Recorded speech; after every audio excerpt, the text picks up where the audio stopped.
You pet them, you feed them, you talk to them like they understand every word. But here's the question nobody asks. Is any of it landing? Cats don't process love the way we do. They read it through tiny signals, and most owners are fluent in the wrong ones. If you get this next part wrong, the love you're pouring out might be bouncing right off them. Let's start with the one signal almost every cat gives you daily, and almost every owner completely misreads. Number 1, the head bump that means you're mine. Ever had your cat walk straight up and knock their forehead into your hand, your leg, your face? Most people call it cute. Almost nobody realizes what it actually is. That head bump, the technical word is bunting, isn't affection the way a hug is. It's something deeper. Cats have scent glands concentrated right on their forehead and cheeks. When they press that spot against you, they're not just being sweet. They're marking you, literally rewriting your scent to say this human belongs to my family. Animal behaviorists who study feline scent communication describe bunting as one of the clearest bonding signals a cat can give, reserved almost entirely for creatures they trust completely.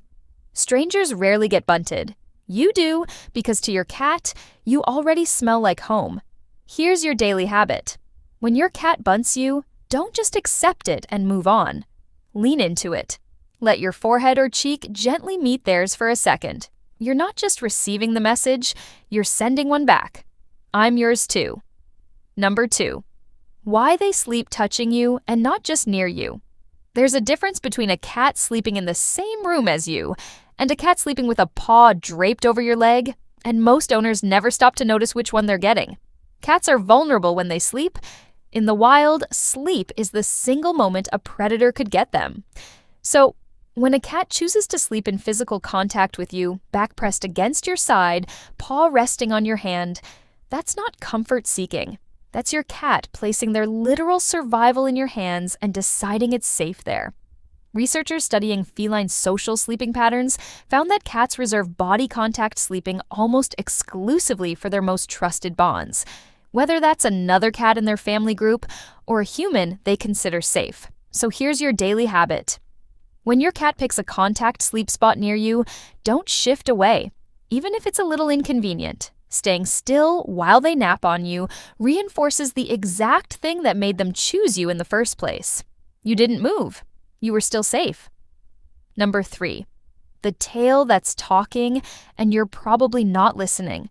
Your cat's tail is basically a second voice, and it's been telling you things all day that you've never learned to hear. A tail held straight up, sometimes with a little curl or quiver at the top, isn't random. It's one of the clearest "I'm happy you're here" signals a cat can give. It's the same posture kittens use approaching their mother.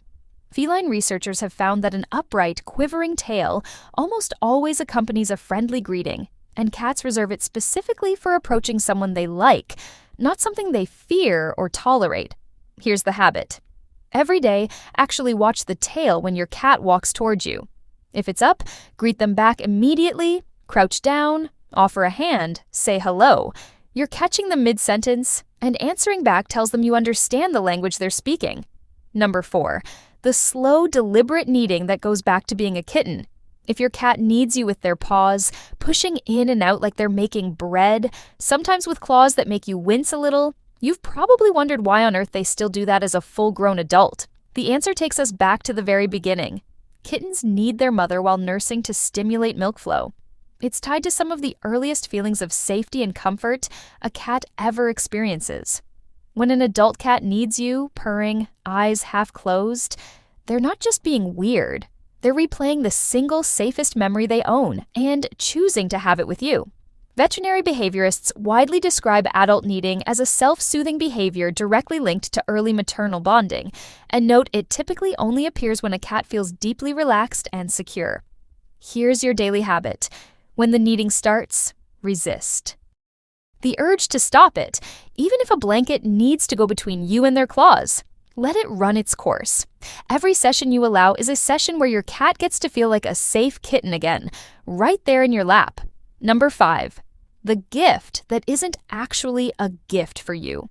Your cat drops a toy at your feet, or worse, something they caught outside, and it's tempting to think they're just showing off. But there's something much more meaningful buried in that moment. something most owners brush right past. In the wild, mother cats bring prey back to teach and provide for their young. When your cat brings you something, even a sock, even a crumpled bit of paper, they are including you in that same ancient script. You're not being shown off to. You're being cared for, the only way a cat knows how to care for something. Behaviorists note that gifting behavior in domestic cats is strongly linked to the same instinctual provisioning drive seen in mother cats with kittens, and it's typically directed only at trusted members of their household. Here's the habit. When your cat brings you something, no matter how strange or unwanted, respond warmly. A calm thank you, a little praise, maybe a pretend taste. Never scold it away, even if it's slightly gross. To your cat, you just accepted a piece of their instinctual love language, and rejecting it teaches them not to offer it again. Number 6, turning their back to you, the ultimate trust test.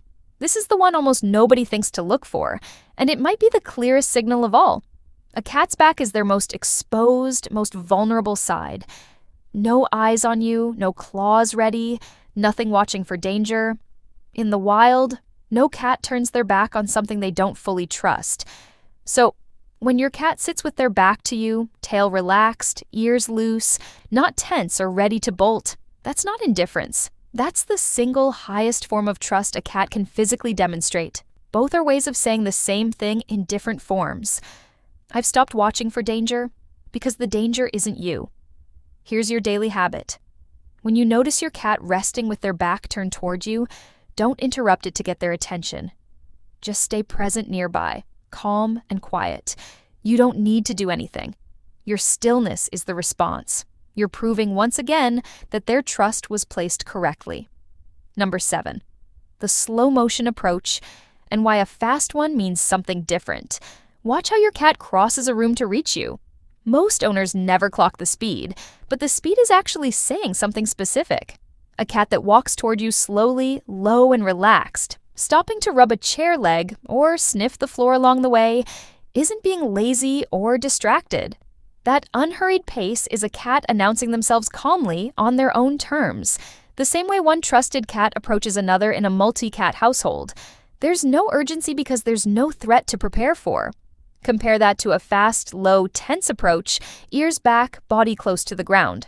That's a very different message, often driven by anxiety or a perceived threat, not comfort. The two can look similar for half a second, but the emotional signal underneath couldn't be more different.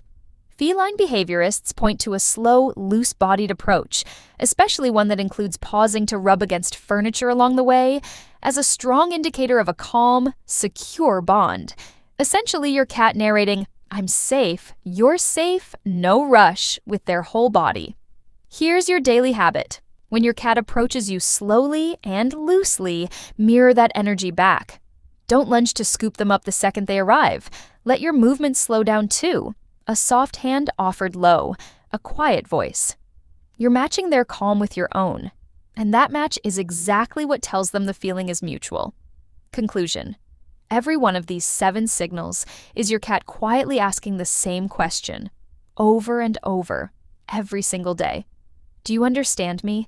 And every time you answer back, with a lean into a headbutt, a stillness during a nap, a hello for a raised tail, a moment of patience during kneading, gratitude for a strange little gift, simple presence when they turn their back to you, or a calm, matching energy when they approach you slow, you're proving that you do. Cats don't say "I love you" out loud. They never will. But if you've seen any of these 7 things from your own cat, they've already said it in the only language they've ever known. Do these 7 things daily, and there won't be a version of your cat that ever has to wonder if you love them back.